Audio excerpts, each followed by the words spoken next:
The 2017 Ford Edge is a midsize crossover SUV that competes with the Chevrolet Equinox, Kia Sorento, and Nissan Murano.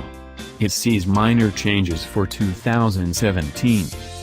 The Edge offers a choice of 3 engines, a 3.5-liter V6 that makes 280 horsepower, a 2.7-liter turbocharged V6 that makes 315 horsepower, and a 2.0-liter twin-turbocharged that makes 245 horsepower.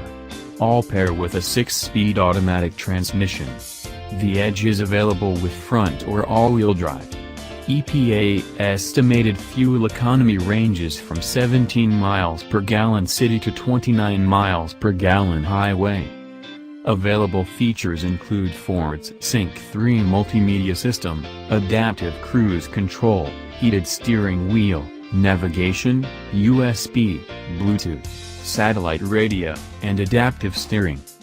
Available safety features include stability control, front camera, collision warning with brake support, and dual front knee and side curtain airbags. The 2017 Ford Edge has a base price of $28,950, not including dealer or destination fees.